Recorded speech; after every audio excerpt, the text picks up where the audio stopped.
Hello everyone. Last class में हमने देखा था गांधी जी के आरंभिक आंदोलन और आज का हमारा टॉपिक है रॉलेट एक्ट। क्या है रॉलेट एक्ट?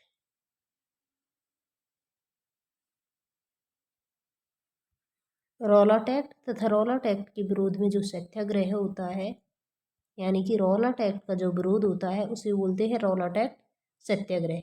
तो इसे हम आज पढ़ेंगे, लेकिन आज की क्लास स्टार्ट करने से पूर्व हम जो लास्ट लास्ट क्लास थी उसका रिवीजन करते हैं। यानी कि जो गांधी युग हमने प्रारंभ किया था, गांधी युग कब से कब है? 1919 से 1947 ईस्वी तक। जैसे कि हमने राष्ट्रवादी आंदोलन है, भारत में राष्ट्रवादी आंदोलन को हमने 3 पार्टों में विभाजित किया था: उदारवादी, उग्रवादी और गांधीवादी युग। जो उदारवादी युग है वो है 1885 से 1905 ईस्वी तक, जबकि जो उग्रवादी युग है वो है 1905 ईस्वी से 1919 ईस्वी तक, जबकि गांधी युग है 1919 से 1947 ईस्वी।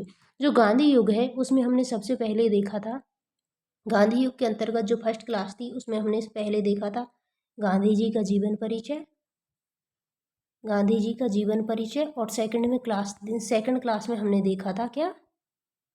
गांधी जी के द्वारा जो भारत में आरंभिक आंदोलन चलाए जाते हैं उन्हें देखा था। तो गांधी जी के जीवन परिचय में हमने पढ़ा था क्या? गांधी जी के जीवन परिचय में हमने जो गांधी जी का भारतीय राजनीति में प्रवेश से पूर्व गांधी जी की पृष्ठभूमि देखी थी। तो गांधी जी के जीवन परिचय में हमने देखा था कि सर्वप्रथम इनका जन्म हुआ है 2 अक्टूबर 1869 ईस्वी को। कहाँ पर? पोरबंदर, काठियावाड़, गुजरात में। माता का नाम पुतलीबाई था, पिता करमचंद गांधी थे, जिन्हें कबा गांधी भी कहते हैं। 13 वर्ष की उम्र में इनका विवाह हो गया था कस्तूरबा गांधी के साथ। इसके अलावा जो 1887 में ये हायर एजुकेशन के लिए इंग्लैंड भेज दिया गया था और 1891 में ये बैरिस्टर की पढ़ाई करके भारत लौटे। इन्होंने सर्वप्रथम जो अपनी वकालत प्रारंभ की है बॉम्बे न्यायालय से, जबकि इनका पहला केस ममीबाई का केस था। उसके बाद जो गुजरात के व्यापारी थे दादा अब्दुल्ला, जिसकी फर्म थी डरबन में, डरबन फर्म और जो हाजी खान मोहम्मद की प्रिटोरिया फर्म के मध्य जो विवाद चल रहा था उस मुकदमे में दुभाषियों के रूप में दादा अब्दुल्ला की तरफ से 1 साल के लिए गांधी जी कहाँ जाते हैं? दक्षिण अफ्रीका में। लेकिन मई 1893 में जैसे ही गांधी जी जो अफ्रीका में पहुंचते हैं, वहां पर डरबन डरबन जो कि साउथ अफ्रीका में पड़ता है, डरबन से प्रिटोरिया जा रहे थे गांधी जी। रेल से डरबन से प्रिटोरिया जा रहे थे, लेकिन बीच में ही जो नेटाल प्रांत की राजधानी है मैरिट्सबर्ग, वहां पर अंग्रेजों ने प्रथम श्रेणी के डिब्बे से गांधी जी को उतार दिया था। इस तरह गांधी जी प्रथम बार नस्ल भेद का शिकार कहाँ पर होते हैं? मैरिट्सबर्ग में। कब? मई 1893 में। कहाँ पर? जो मतलब साउथ अफ्रीका के मैरिट्सबर्ग में। 1894 में 1894 में गांधी जी के द्वारा किसकी स्थापना कर दी जाती है? नेटाल कांग्रेस की। किसकी? 1894 में गांधी जी के द्वारा नेटाल कांग्रेस की स्थापना कर दी जाती है। इसके अलावा 1896 में ये भारत आते हैं और अपनी पत्नी कस्तूरबा गांधी जी को लेकर पुनः कहाँ चले जाते हैं? साउथ अफ्रीका में। 1899 से 1902 के बीच इन्होंने जो बोअर युद्ध और जो जूलू विद्रोह है उनमें किनका समर्थन किया था? अंग्रेजों का, जिसके कारण जो बोअर युद्ध में गांधी जी ने एम्बुलेंस कोर का गठन किया गया था। तो बोअर युद्ध और जो जूलू विद्रोह में गांधी जी के द्वारा अंग्रेजों का समर्थन करने के कारण इन्हें बोअर रत्न और जूलू रत्न से अंग्रेजों के द्वारा सम्मानित किया गया था। 1901 ईस्वी में गांधी जी भारत आए और कांग्रेस के अधिवेशन में जो गांधी जी के द्वारा कांग्रेस के अधिवेशन में गांधी जी के द्वारा भाग लिया गया था। इसके अलावा जून 1903 में इनके द्वारा इंडियन ओपिनियन नामक साप्ताहिक अखबार आरंभ किया गया था। 1904 ईस्वी में इनके द्वारा फिनिक्स फर्म की भी स्थापना की जाती है। 1906 ईस्वी में क्या होता है कि जो ट्रांसवाल है, ट्रांसवाल में एक कानून पारित किया जाता है। कौन सा? Asiatic registration act. तो जो एशियाटिक रजिस्ट्रेशन एक्ट था, जिसके तहत भारतीयों को पंजीयन करवाना जरूरी कर दिया गया था, और इसके अलावा जो पंजीयन पत्र था उसको 24 घंटे अपने पास रखना जरूरी कर दिया था। तो गांधी जी ने विरोध स्वरूप पहले तो पंजीयन नहीं करवाया, यानी कि पहले तो नहीं करवाया, लेकिन जो कर्नल स्मर्ट्स थे उन्होंने गांधी जी को कुछ शर्तों पर पंजीयन के लिए राजी कर लिया गया था, लेकिन बाद में कि जो स्मर्ट्स था वो मुकर गया। इस कारण से गांधी जी ने जो पंजीयन पत्र को सार्वजनिक रूप से जला दिया गया था। तो गांधी जी के द्वारा प्रथम बार यहाँ पर सत्याग्रह का प्रयोग किया गया। इसके अलावा सबने अवज्ञा का प्रयोग किया गया। किसका? सत्याग्रह और सबने अवज्ञा। सत्याग्रह का प्रयोग कहाँ पर किया है? ट्रांसवाल में। सबने अवज्ञा का प्रयोग यहीं पर किया है। जो सत्याग्रह शब्द को गांधी जी ने लिया है, जो मगनलाल गांधी का शब्द था, सदग्रह को गांधी जी ने सत्याग्रह नाम दिया है। और इस प्रकार प्रथम बार सत्याग्रह का गांधी जी के द्वारा प्रयोग कहाँ किया गया है? ट्रांसवाल में, साउथ अफ्रीका में। जबकि सबने अवज्ञा का साधन जो गांधी जी ने डेविड थोरो की पुस्तक थी on the duty of civil disobedience से लिया है। 1910 ईस्वी में गांधी जी के द्वारा टॉल्स्टॉय फॉर्म या गांधी आश्रम की स्थापना की जाती है। कहाँ पर? ट्रांसवाल में, जो कि जर्मन मित्र हर्मन कालवेक की सहायता से टॉल्स्टॉय फॉर्म की गांधी जी के द्वारा स्थापना की जाती है।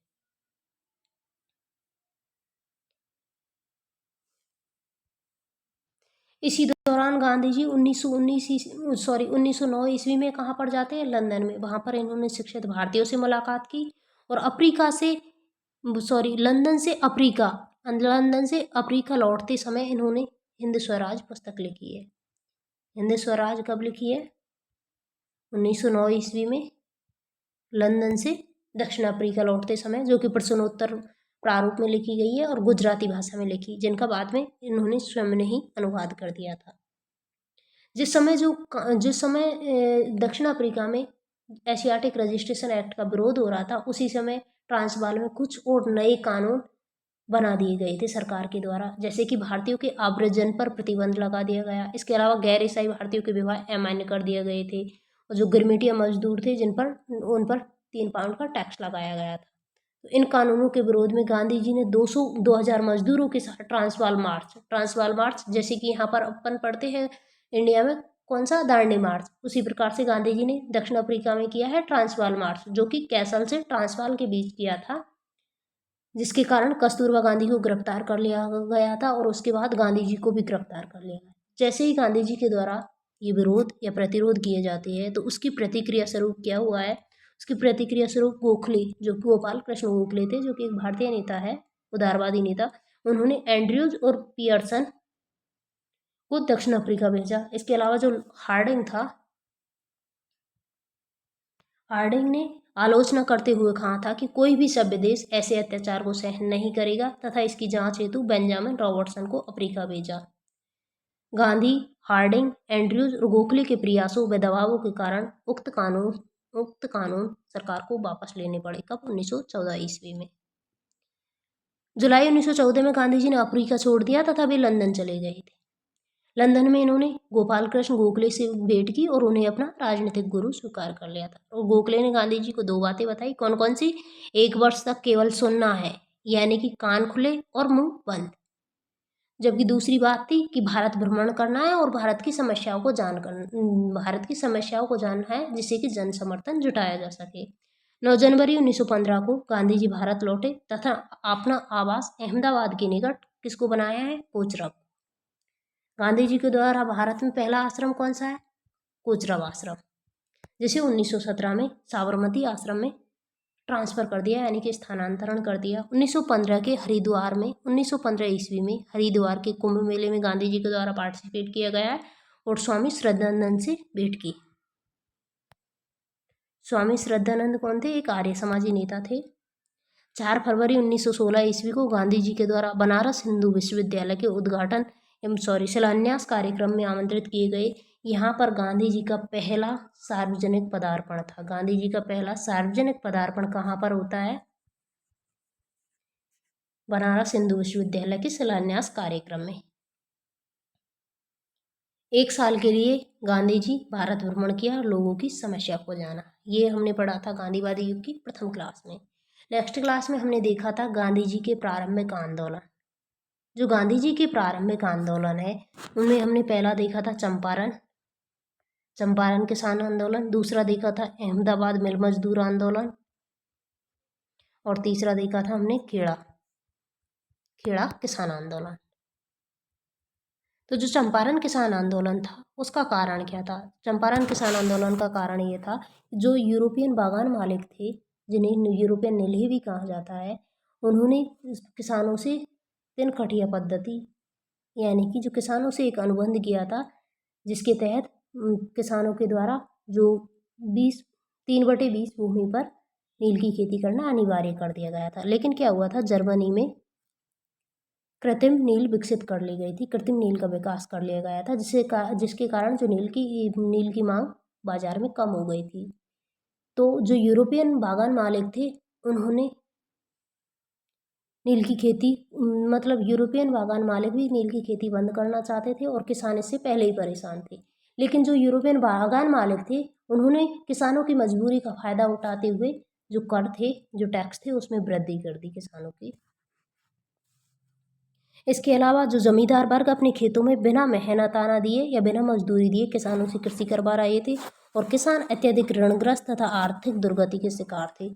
तो इनका प्रतिरोध किस प्रकार से किया गया? इनका प्रतिरोध मतलब बहुत पहले से चला आ रहा है, लगभग 1860 ईस्वी से। 1860 ईस्वी में जो दीनबंधु मित्र के द्वारा एक नाटक लिखा गया है, कौन सा, नील दर्पण, जिसमें भी इनका जिक्र किया गया है नील विरोध का। मगर 1917 में इसने आंदोलन का रूप धारण कर लिया और राजकुमार शुक्ल ने गांधी जी को चंपारण आमंत्रित किया। गांधी जी को चंपारण आमंत्रित किसने किया है? राजकुमार शुक्ल ने। गांधी जी के साथ राजेंद्र प्रसाद, अनुग्रह नारायण, नरहरि पारिक, जेबी कृपलानी, महादेव देसाई के साथ गांधी जी अप्रैल 1917 में कहाँ पर जाते हैं? चंपारण। सरकार के द्वारा यहाँ शांति व्यवस्था बनाए रखने हेतु धारा 144 लागू कर दी गई थी, लेकिन गांधी जी को जांच की अनुमति दी गई तथा गांधी जी ने चंपारण का भ्रमण किया और लगभग 20,000 से अधिक किसानों से बयान लिए। जन समर्थन को बढ़ते देख बिहार के गवर्नर एडवर्ड गेट, कौन थे बिहार के गवर्नर? एडवर्ड गेट ने फ्रैंक सलाय की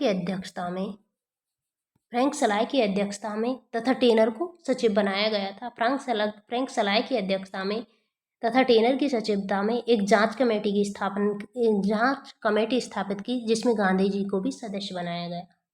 कब? अक्टूबर 1917 में। और इस समिति ने निम्न रिपोर्ट दी। कौन कौन सी रिपोर्ट दी है? कि तिनकठिया पद्धति को समाप्त किया जाए, किसानों से अवैध रूप से वसूले गए हर्जानी राशि का 25% पुनः लौटाया जाए, और इसके अलावा नवंबर 1918 ईस्वी में चंपारण कृषि अधिनियम लाया गया, जिसके अंतर्गत विभिन्न प्रकार के सुधार किए गए। इस आंदोलन का महत्व क्या है? गांधी जी के द्वारा भारत में पहली बार सत्याग्रह का प्रयोग किया गया है गांधी जी के द्वारा चंपारण किसान आंदोलन में, जबकि गांधी जी के द्वारा प्रथम बार सत्याग्रह का उपयोग कहाँ पर किया गया था? ट्रांसवाल में। ओके, जो गांधी जी के द्वारा जो चंपारण आंदोलन है उसका विरोध किया था NG रंगा ने। ओके, जबकि जो रविन्द्रनाथ टैगोर है उसने गांधी जी को किसकी उपाधि दी है चंपारण आंदोलन की सफलता के कारण? महात्मा की। जबकि महात्मा गांधी ने रविन्द्रनाथ टैगोर को किसकी उपाधि दी थी? गुरुदेव की। तो ये देखा था हमने चंपारण किसान आंदोलन। दूसरा देखा है हमने अहमदाबाद मिल मजदूर आंदोलन। जो अहमदाबाद मिल मजदूर आंदोलन है, इसका कारण क्या था? इसका कारण ये था कि उस टाइम पे प्लेग महामारी फैल रही थी, जिसके कारण मजदूरों का फैक्ट्रियों से पलायन हो रहा था। तो मजदूरों के पलायन को रोकने के लिए जो मिल मालिक थे, उन्होंने प्लेग बोनस देना स्टार्ट कर दिया। क्या?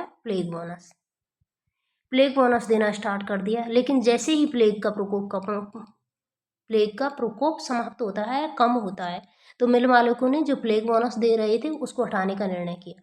लेकिन प्रथम विश्व युद्ध के कारण महंगाई के चलते मजदूरों ने मांग रखी कि उनकी जो वेतन है उसमें 50% की वृद्धि की जाए। लेकिन मिल मालिकों ने कहा कि उनके वेतन में 20% की वृद्धि की जा सकती है। कितनी? 20% की।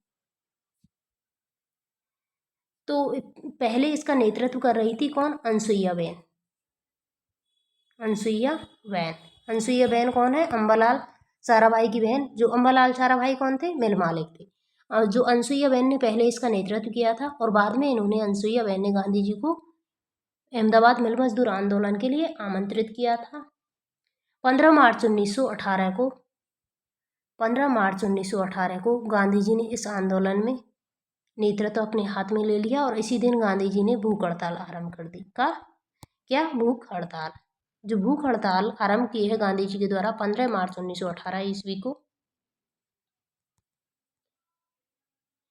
इसके कारण जो एनी बेसेंट जैसे नेताओं की मध्यस्थता में मिल मालिक तथा उनके किसानों के मजदूरों के मध्य समझौता होता है और 27.5% की वेतन वृद्धि पर दोनों वर्ग हैं वो सहमत हो जाते हैं। पहले किसान मांग कर रहे थे 50% की, मिल मालिक सहमत थे 20% की वृद्धि पर। गांधी जी के आग्रह पर या गांधी जी के कहने पर जो किसानों ने अपनी मांग घटाकर कर दी थी 35%। तो 35% प्लस 20% अपॉन 2 करके 27.5% की वृद्धि पर दोनों पक्ष सहमत हो गए थे। इसके अलावा स्थायी समाधान के लिए आनंद शंकर बापू ध्रुव के नेतृत्व में एक न्यायाधिकरण गठित किया गया, जिसने अगस्त 1918 में अपनी रिपोर्ट प्रस्तुत की, जिसमें 35% वेतन वृद्धि का सुझाव दिया गया। ओके, इस आंदोलन का महत्व क्या था कि गांधी जी के द्वारा पहली बार हड़ताल का साधन या भूख हड़ताल का साधन कहाँ पर अपनाया गया है? अहमदाबाद मिल मजदूर आंदोलन में। यहीं पर गांधी जी के द्वारा ट्रस्टीशिप का सिद्धांत भी दिया गया था। इसके अलावा अनसुईयाबेन व शंकरलाल बैंकर के सहयोग से 1918 में अहमदाबाद लेबर यूनियन का गठन किया गया। तीसरा आंदोलन हमने देखा था खेड़ा किसान आंदोलन। खेड़ा किसान आंदोलन, जो खेड़ा किसान आंदोलन है, इसका कारण क्या था? खेड़ा किसान आंदोलन का कारण ये था कि किसानों और सरकार के मध्य एक अनुबंध था, यानी कि सरकार ने एक नियम बना रखा था। नियम क्या था कि यदि फसल का उत्पादन 25% से कम होता है, किसी भी कारण से यदि फसल का उत्पादन 25% से कम होता है तो सरकार लगान माफ कर देगी। लेकिन क्या होता है कि उस समय पर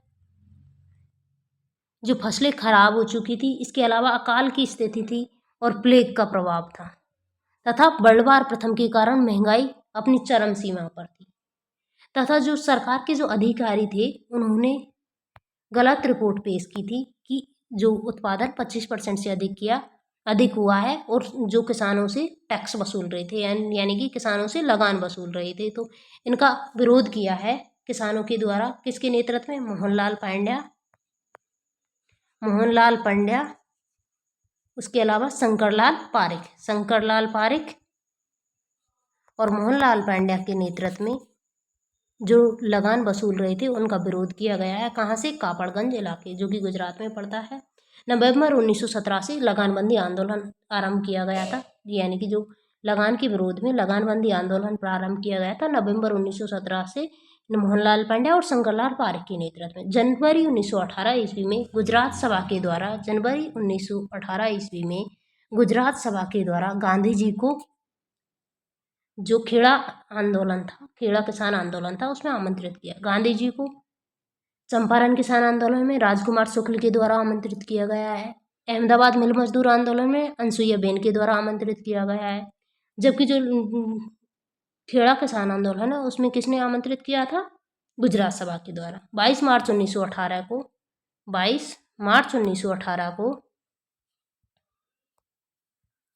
मार्च 1918 ईस्वी को गांधी जी ने इस आंदोलन का नेतृत्व अपने हाथ में ले लिया। इंदुलाल याग्निक, महादेव देसाई, वल्लभ भाई पटेल, ठक्कर बप्पा और शंकरलाल बैंकर और अनसुईयाबेन ने गांधी जी का सहयोग किया। गांधी जी के आह्वान पर मोहनलाल पांड्या पहले सत्याग्रही बने, जिन्होंने अपनी फसल काटकर सरकार की अवज्ञा की। इसका परिणाम क्या निकला? विरोध को बढ़ता देख सरकार ने आदेश देकर कहा कि जो समर्थ है वे लगान दे और जो असमर्थ है उनका लगान माफ किया जाए। इसका महत्व क्या है? जो खेड़ा किसान आंदोलन है उसका महत्व क्या है कि गांधी जी के द्वारा पहली बार भारत में सविनय अवज्ञा का प्रयोग सफल हुआ। इसके अलावा हार्डीमैन ने कहा है कि गांधी जी के नेतृत्व में यह पहला वास्तविक आंदोलन था। शंकरलाल पारिख ने खेड़ा आंदोलन का इतिहास लिखा है, यानी कि खेड़ा आंदोलन का इतिहास किसके द्वारा लिखा गया है? शंकरलाल पारिख के। आज हम पढ़ेंगे क्या? रॉलट एक्ट और रॉलट एक्ट सत्याग्रह। रॉलट एक्ट, इसमें हम देखेंगे रॉलट एक्ट क्यों लाया गया है, फिर इसकी सिफारिश क्या थी, सिफारिश के बाद इसका परिणाम क्या निकला, परिणाम के बाद हम देखेंगे इसका प्रतिरोध, यानी कि रॉलट एक्ट का प्रतिरोध। तो रॉलट एक्ट के प्रतिरोध के परिणाम स्वरूप क्या होती है रॉलट एक्ट, जो रॉलट सत्याग्रह। जो रॉलट एक्ट है, रॉलट एक्ट सत्याग्रह और जलियांवाला बाग हत्याकांड है, ये एक दूसरे से बिल्कुल जुड़े हुए हैं। तो सबसे पहले हम देखते हैं कि रॉलट एक्ट क्यों लाया गया, रॉलट एक्ट को लाने का कारण क्या था। तो रॉलट एक्ट को लाने का कारण था जो प्रथम विश्व युद्ध है, वर्ल्ड वार फर्स्ट है, उसके दौरान जो क्रांतिकारी गतिविधियां बढ़ रही थी उनको रोकने के लिए अस्थायी रूप से भारत सरकार के द्वारा इंडियन डिफेंस एक्ट लाया गया था। कौन सा? Indian defence act. Indian defence act लाया गया था कब? 1915 ईस्वी में। प्रथम विश्व युद्ध के दौरान भारत में बढ़ती हुई क्रांतिकारी गतिविधियों को रोकने के लिए अस्थायी रूप से भारत सरकार के द्वारा इंडियन डिफेंस एक्ट 1915 लाकर जो सरकार को विशिष्ट शक्तियां दी गई थी। इस एक्ट के स्थान पर, यानी कि जो इंडियन डिफेंस एक्ट है उसके स्थान पर एक स्थायी कानून लाने तथा भारत में जो क्रांतिकारी गतिविधियां हो रही थी उनके कारणों का पता लगाने के लिए न्यायाधीश सर सिडनी रॉलेट की अध्यक्षता में एक आयोग गठित किया गया था। कब? 10 दिसंबर 1917 ईस्वी को। 10 दिसंबर 1917 ईस्वी को एक आयोग गठित किया गया है। किसके लिए? इंडियन डिफेंस एक्ट, जो कि प्रथम विश्व युद्ध के दौरान क्रांतिकारी गतिविधियों को रोकने हेतु अस्थायी रूप से भारत सरकार को इंडियन डिफेंस एक्ट 1915 लाकर विशिष्ट शक्तियां दी गई थी। इस एक्ट के स्थान पर स्थायी कानून लाने तथा भारत में हो रही क्रांतिकारी गतिविधियों के कारणों का पता लगाने हेतु न्यायाधीश सर सिडनी रॉलेट की अध्यक्षता में एक कमेटी या एक आयोग गठित किया गया था। कब? 10 दिसंबर 1917 में। इसमें 2 भारतीयों को शामिल किया गया था। कौन? कुमारस्वामी, यानी कि जो रॉलट जो कमेटी थी, रॉलट जो आयोग था, उसमें 2 भारतीय शामिल थे, कुमारस्वामी तथा पीसी मित्र। कौन? पीसी मित्र तथा कुमारस्वामी, 2 भारतीय शामिल थे। किसमें? रॉलट आयोग में। जो रॉलट की अध्यक्षता में जो आयोग गठित किया गया है, उन्होंने सिफारिश क्या दी है? जो सर सिडनी रॉलेट की अध्यक्षता में जो आयोग गठित किया गया है उसकी सिफारिशें क्या थी? उनकी सिफारिश ये थी कि क्रांतिकारी गतिविधियों का मुख्य कारण भारत में सुरक्षा कानूनों की कमजोरी है, यानी कि भारत में ठीक प्रकार से सुरक्षा कानून नहीं है, सुरक्षा कानूनों की कमजोरी है। अतः क्रांतिकारी गतिविधियों के दमन हेतु एक कड़ा कानून लागू करना होगा। इनकी सिफारिश क्या थी कि क्रांतिकारी गतिविधियों का मुख्य कारण भारत में सुरक्षा कानूनों की कमजोरी है, अतः क्रांतिकारी गतिविधियों के दमन हेतु एक कड़ा कानून लागू करना होगा। इसके अलावा इन्होंने इस रिपोर्ट का आधार, जो ये रिपोर्ट दी है कमेटी के द्वारा, उसका आधार क्या था? ब्रिटिश भारतीय सरकार द्वारा पंजाब व बंगाल में भेजी जा रही 4-5 महीनों की रिपोर्ट थी। बंगाल और पंजाब के आधार पर यह रिपोर्ट प्रकाशित की गई है। यह रिपोर्ट 15 अप्रैल 1918 को प्रस्तुत की गई। आयोग का गठन किया गया 10 दिसंबर 1917 को, जबकि रिपोर्ट प्रकाशित की गई है 15 अप्रैल 1918 को। जो ये रिपोर्ट प्रकाशित की गई है उसका परिणाम क्या निकला?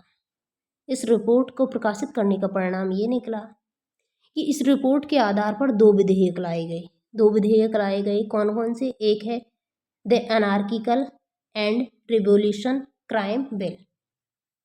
कौन सा? The anarchical and revolution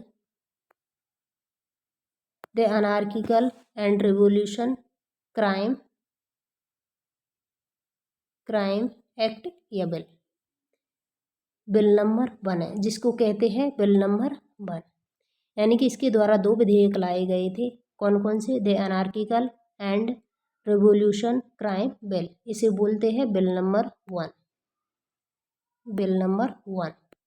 okay, जबकि दूसरा बिल था कौन सा, आईपीसी संशोधन विधेयक, जिसको कहा जाता है बिल नंबर 2।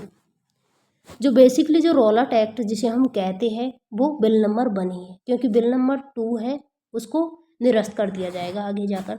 तो बिल नंबर 1 के अंतर्गत क्या था, यानी कि जो the anarchical and revolution crime bill या एक्ट, इसके अंतर्गत ये था कि जो क्रांतिकारी गतिविधि है उनके मुकदमे, जो क्रांतिकारी गतिविधियों के जो मुकदमे हैं उन्हें डायरेक्ट हाई कोर्ट की 3 जज की अदालत में किया जाएगा। क्रांतिकारी गतिविधियों के मुकदमे को सीधे हाई कोर्ट की 3 जज की बेंच में या 3 जज की बेंच में विवाद को ले जाया जाएगा। जो हाई कोर्ट में सीधे ले जाने का मतलब क्या हुआ, इसका मतलब ये हुआ कि निचली अदालत में यदि इन मुकदमों को नहीं ले जाया जाएगा, तो यदि निचली अदालत में इन बिलों को ले जाया जाएगा तो इसका मतलब ये है कि वो अपील कर सकते हैं, यानी कि वो ऊपर के कोर्ट में अपील कर सकते हैं। लेकिन इसे डायरेक्ट कहाँ पर भेजा गया है, हाई कोर्ट में, जिसके कारण आरोपी के पास अपील का अवसर नहीं होगा। किसका, अपील का अवसर नहीं होगा तथा निर्णय भी त्वरित रूप से होंगे, यानी कि क्रांतिकारियों के बचने का कोई चांस नहीं है। इसी के तहत दूसरा पॉइंट था कि जो संदेहास्पद व्यक्ति है, यानी कि संदेह के आधार पर किसी भी व्यक्ति को गिरफ्तार किया जा सकता है। संदेह के आधार पर किसी भी व्यक्ति को गिरफ्तार किया जा सकता था और अनजान क्षेत्र पर भेजा जा सकता था, जो अपना वकील भी नहीं कर सकता। रॉलेट एक्ट की मेन परिभाषा ही ये है कि मतलब रॉलेट एक्ट के अंतर्गत मेन जो धारा है वो यही है कि संदेह के आधार पर किसी भी व्यक्ति को गिरफ्तार किया जा सकता है और उसे कहीं भी भेजा जा सकता है तथा वह व्यक्ति अपना वकील भी नहीं कर सकता। प्रांतीय सरकारों को यह शक्ति दी गई थी कि संदेह के आधार पर किसी व्यक्ति को गिरफ्तार कर वो अनजान क्षेत्र पर भेज सकती थी और जिसको अपना वकील करने का भी अधिकार नहीं था। इसी को काला कानून कहा गया। जबकि दूसरा विधेयक क्या था, यानी कि बिल नंबर 2 क्या था, आईपीसी संशोधन विधेयक था, जिसके अंतर्गत फौजदारी कानूनों में स्थायी परिवर्तन की सिफारिश की गई थी। इसके अलावा राजद्रोह सामग्री के प्रकाशन व संग्रहण को अपराध घोषित किया गया था और तीसरी धारा थी इसमें कि सरकारी गवाह को सुरक्षा देने का प्रावधान था। जो ये दोनों विधेयक थे उन्हें 6 फरवरी 1919 को वायसराय की परिषद में रखे गए थे। कहाँ पर, वायसराय की परिषद में रखे गए थे। कब, 6 फरवरी 1919 में। जो ये दोनों बिल थे इन बिलों का सभी भारतीय प्रतिनिधियों ने विरोध किया सिवाय शंकरन नायर के, यानी कि सभी जो भारतीय प्रतिनिधि थे उन्होंने इस बिल का विरोध किया। इस विरोध के बावजूद भी जो विधेयक नंबर 1 था, यानी कि जो विधेयक 1 था वो 18 मार्च 1919 को पारित हो गया। कब, 18 मार्च 1919 को विधेयक पारित हो गया। सबसे पहले जो आयोग है रॉलेट एक्ट या रॉलेट आयोग कब गठन किया गया, 10 दिसंबर 1917 को। इनके द्वारा रिपोर्ट प्रस्तुत की गई है 15 मार्च 1918 को। इसके आधार पर 2 बिल लाए गए हैं, the anarchical and revolution crime bill, जबकि दूसरा था आईपीसी संशोधन विधेयक जिसे बिल नंबर 2 कहते हैं, जबकि पहले वाले को बिल नंबर 1 बोलते हैं। जो बिल नंबर 2 है, जो भारतीय प्रतिनिधियों के विरोध के कारण इसे निरस्त कर दिया गया था, लेकिन जो बिल नंबर 1 है उसे 18 मार्च 1919 को पारित कर दिया। 18 मार्च को विधेयक कानून बन गया, जिसे काला कानून कहा गया। किसे, काला कानून। इसके अलावा नए अपील, नए दलील और नए वकील, नए अपील, नए दलील और नए वकील वाला कानून कहा गया। किसे, जो रॉलेट एक्ट पारित किया गया उसे कहा गया है। इसके विरोध में जिन्ना, मजहर उल हक, मदन मोहन मालवीय और बी एस शर्मा ने अपने पदों से इस्तीफा दे दिया और दबाव के कारण विधेयक संख्या 2 वापस ले लिया गया। मगर 21 मार्च 1919 को यह बिल जो पारित किया गया था, कब, 18 मार्च को पारित किया गया और 21 मार्च को यह कानून लागू कर दिया। दिसंबर 1917 में आयोग गठित किया गया है। 15 अप्रैल 1918 को रिपोर्ट प्रस्तुत की गई है। 6 फरवरी 1919 को जो वायसराय की परिषद में रखा गया है। 18 मार्च 1919 को यह विधेयक कानून बन गया। और इसके अलावा 21 मार्च 1919 को यह कानून या विधेयक जो कानून बना था उसे लागू कर दिया गया। गांधी जी ने विधान परिषद में प्रथम व आखिरी बार इन बिलों की चर्चा पर भाग लिया था मार्च 1919 में। गांधी जी के द्वारा विधान परिषद में प्रथम व आखिरी बार भाग इन बिलों की चर्चा पर लिया है। कब? मार्च 1919 ईस्वी में। जो इस काले कानून था, जो ये काला कानून था, यानी कि जो रोलट एक्ट था, उनके विरोध में भारतीय प्रतिरोध किस प्रकार से हुआ? यानी कि रॉलट एक्ट के विरोध में भारतीय प्रतिरोध के रूप में क्या किया गया था? 24 फरवरी 1919 को 24 फरवरी 1919 को गांधी जी ने गांधी जी ने कहाँ पर? साबरमती आश्रम में। 24 फरवरी 1919 को गांधी जी के द्वारा साबरमती आश्रम, जो कि कहाँ पर पड़ता है? अहमदाबाद में, एक सभा बुलाई गई जिसमें होम रूल के सदस्यों ने भाग लिया। होम रूल के सदस्यों ने मुख्य रूप से भाग लिया। मैंने आपको पढ़ाया था क्या? होम रूल आंदोलन, जिसमें जो होम रूल आंदोलन, तिलक के द्वारा जो होम रूल आंदोलन चलाया गया, उसके पतन का कारण क्या था कि जो 1918 ईस्वी में तिलक सिरौल केस के अंतर्गत लंदन चले गए थे, और जो तिलक की होम रूल लीग के जो सदस्य थे वो गांधी जी के आंदोलन से जुड़ गए। तो गांधी जी के आंदोलन से कहाँ पर जुड़े हैं? जो साबरमती आश्रम में एक सभा बुलाई जिसमें होम रूल के सदस्यों ने मुख्य रूप से भाग लिया। और इस सभा में जो प्रस्तावित कानून थे, कौन कौन से कानून? जो रॉलट एक्ट के अंतर्गत जो प्रस्तावित कानूनों के विरोध हेतु एक सत्याग्रह सभा की स्थापना की। किसकी? सत्याग्रह सभा की स्थापना कब की है? 24 फरवरी 1919 को। किसके द्वारा? गांधी जी के द्वारा। कहाँ पर? साबरमती आश्रम में। कौन सदस्य थे इसमें? जो होम रूल तिलक के जो होम रूल लीग के जो सदस्य थे वो इसमें मुख्य रूप से शामिल हुए, जिसके अध्यक्ष स्वयं गांधी जी बने तथा हार्डीमैन को इसका उपाध्यक्ष बनाया, तथा सचिव थे इसके शोभानी।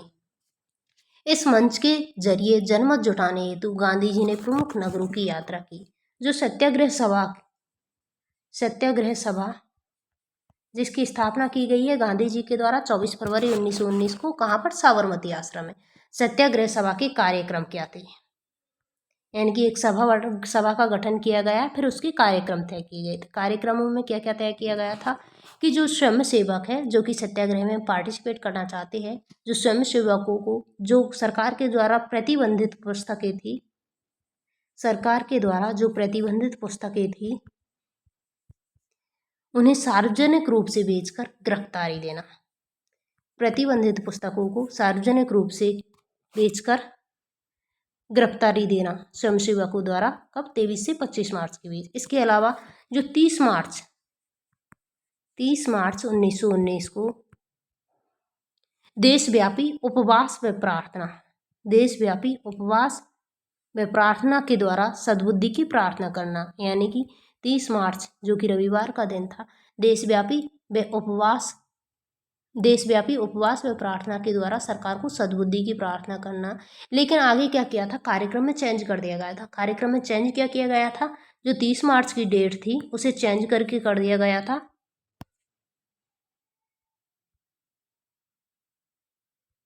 6 अप्रैल। किसको? 30 मार्च को चेंज करके कितना कर दिया गया था? 6 अप्रैल। यानी कि जो हड़ताल, यानी कि जो उपवास व प्रार्थना के द्वारा सरकार को सद्बुद्धि की जो प्रार्थना की जानी थी, यानी कि जो गांधी जी के द्वारा जो हड़ताल का आयोजन किया जा रहा था, उसकी तिथि चेंज कर जो रॉलट सत्याग्रह हेतु तिथि कब कर दी गई थी? 6 अप्रैल।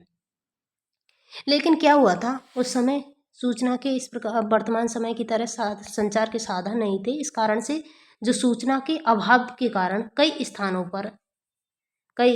पर जैसे कि दिल्ली, अमृतसर आदि स्थानों पर 30 मार्च को ही प्रदर्शन प्रारंभ हो गया। कब? 30 मार्च को। लेकिन इसको चेंज करके 6 अप्रैल किया गया था, लेकिन सूचना के अभाव के कारण कई स्थानों पर 30 मार्च को ही प्रदर्शन स्टार्ट हो गया। सर्वप्रथम दिल्ली में रॉलट सत्याग्रह आरंभ हुआ और स्वामी श्रद्धानंद के नेतृत्व में रैली निकाली गई तथा झड़प हुई जिसमें 5 लोग मारे गए, और लेकिन दोनों धर्मों के मध्य एकता स्थापित हुई।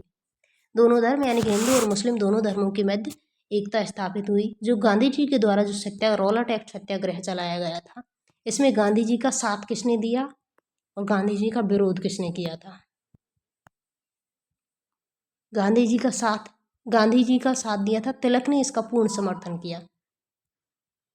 बाल गंगाधर तिलक ने गांधी जी के द्वारा सत्याग्रह चलाया जा रहा था उसका पूर्ण समर्थन किया। इसके अलावा जो केलकर और खापाड़े थे उन्होंने गांधी जी का विरोध किया। जो तिलक की होम रूल लीग के सदस्य थे कौन, केलकर और खापाड़े ने इस जो गांधी जी के द्वारा जो जो रॉलट एक्ट सत्याग्रह चला रहा था उसका विरोध किया। एनी बेसेंट ने आरंभ में इसका समर्थन किया गांधी जी का, लेकिन बाद में इसका विरोध करने लग गई तथा काले कानूनों यानी कि जो रॉलट एक्ट था उसका समर्थन करने लगे। गांधी जी को एनी बेसेंट के द्वारा गांधी जी को राजनीतिक बच्चा की संज्ञा दी गई, यानी कि गांधी जी अभी राजनीति में एक बच्चे के समान है। गांधी जी को राजनीतिक बच्चा किसने कहा? एनी बेसेंट ने। कब कहा है? गांधी जी के द्वारा रॉलट एक्ट सत्याग्रह को चलाने के बाद तथा सैनिकों के द्वारा जो फायर किया जा रहा था उसके अधिकार का समर्थन किया। गांधी जी के एनी बेसेंट के पतन का कारण ही यही था, क्योंकि उन्होंने अगस्त घोषणा के बाद अपने जो आंदोलन जो चला रखा था उसको आंदोलन से पीछे हट गई और उसके अलावा इन्होंने गांधी जी के द्वारा जो सत्याग्रह चलाया जा रहा था उसका विरोध किया। तो आज हमारे द्वारा क्या पढ़ाया गया है? रॉलट एक्ट सत्याग्रह, रॉलट एक्ट, फिर उसके बाद प्रतिरोध स्वरूप रॉलट एक्ट सत्याग्रह।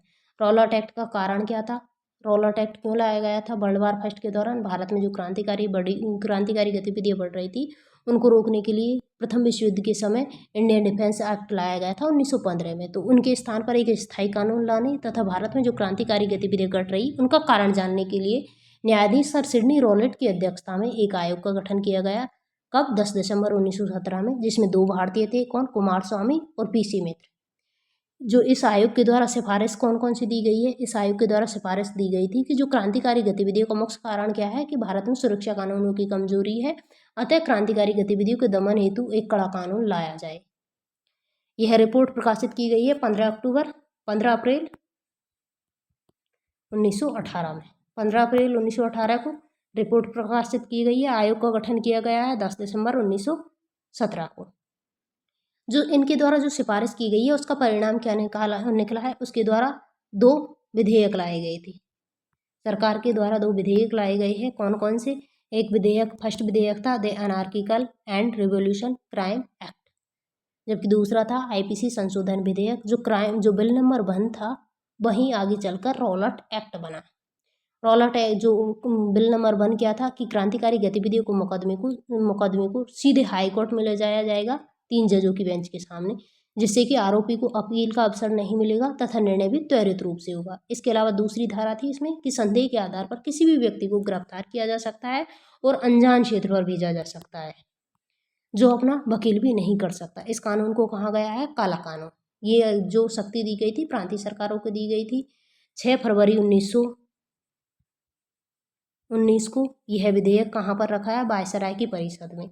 इसका सभी भारतीयों ने प्रतिरोध किया था और इनके विरोध के बावजूद भी 18 मार्च 1919 को यह बिल पारित हो गया, यानी कि जो बिल नंबर 1 है वो पारित हो गया, जो कि 21 मार्च 1919 को लागू भी कर दिया गया था। जो बिल नंबर 1 है यानी जो रॉलट एक्ट है उसको क्या कहा गया है? काला कानून, न अपील, न दलील, न वकील वाला कानून।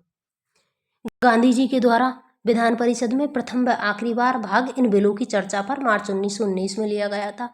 इस काले कानून का भारत में किस प्रकार से प्रतिरोध किया गया था? 24 फरवरी 1919 को गांधी जी ने साबरमती आश्रम में एक सभा बुलाई जिसमें कि होम रूल के सदस्यों ने पार्टिसिपेट किया था और इस सभा में प्रस्तावित कानूनों के विरोध हेतु एक सत्याग्रह सभा की स्थापना की, जिसके अध्यक्ष स्वयं बने, यानी कि स्वयं गांधी जी बने तथा हार्डीमैन को इसका उपाध्यक्ष बनाया गया और शोभानी को इसका सचिव बनाया गया। इस मंच के जरिए जनमत जुटाने हेतु गांधी जी ने प्रमुख नगरों की यात्रा की थी। जो सत्याग्रह सभा थी इसके कार्यक्रम क्या थे? सत्याग्रह सभा के कार्यक्रम थे कि स्वयंसेवकों को प्रतिबंधित पुस्तकें सार्वजनिक रूप से बेचकर गिरफ्तारी देनी थी। दूसरा था कि 30 मार्च को देशव्यापी हड़ताल की जाएगी, उपवास और प्रार्थना के माध्यम से सरकार को सद्बुद्धि देने की प्रार्थना की जाएगी, लेकिन बाद में इसे चेंज करके कर दिया गया था 6 अप्रैल को। 6 अप्रैल को रॉलट सत्याग्रह की तिथि निश्चित की गई, मगर सूचना के अभाव में 30 मार्च को ही प्रदर्शन स्टार्ट हो गए। 30 मार्च को स्वामी श्रद्धानंद के नेतृत्व में दिल्ली में रॉलट सत्याग्रह हुआ तथा रैली निकाली गई। इस यात्रा का यह इस जो सत्याग्रह है, रॉलट एक्ट सत्याग्रह, उसका समर्थन किया गया था तिलक के द्वारा, जबकि केलकर और खापर्डे ने इसका विरोध किया। एनी बेसेंट ने प्रारंभ में इसका समर्थन किया लेकिन बाद में इसका विरोध किया तथा काले कानूनों का समर्थन किया। इसके अलावा गांधी जी को राजनीतिक बच्चा एनी बेसेंट के द्वारा कहा गया है और सैनिकों के द्वारा जो फायर किया जा रहा था, जो गोलीबारी की जा रही थी, उनका समर्थन किया है एनी बेसेंट के। जो रॉलट एक्ट है, रॉलट एक्ट सत्याग्रह है, इसका ही बढ़ता हुआ रूप यानी कि इसी की आगे की कड़ी है कौन सा? जलियांवाला बाग हत्याकांड। कौन सा? जलियांवाला बाग हत्याकांड। इसे हम नेक्स्ट क्लास में पढ़ेंगे क्योंकि तीनों बिंदु एक दूसरे से जुड़े हुए हैं। रॉलट एक्ट होगा, उसके बाद क्या होगा? रॉलट एक्ट सत्याग्रह, उसके बाद जलियांवाला बाग हत्याकांड, उसके बाद होगी हंटर कमेटी और तहकीकात कमेटी का गठन। उसके तुरंत बाद क्या स्टार्ट हो जाएगा? खिलाफत आंदोलन और फिर असहयोग आंदोलन, जो कि गांधी जी का प्रथम बड़ा आंदोलन। गांधी जी के 3 प्रमुख आंदोलन है, कौन कौन से? असहयोग आंदोलन 1920, सविनय अवज्ञा आंदोलन 1930 और तीसरा बड़ा आंदोलन है कौन सा? भारत छोड़ो आंदोलन, जो कि 1942 में है। तो नेक्स्ट क्लास में हम पढ़ेंगे जलियांवाला बाग हत्याकांड। Thank you for watching.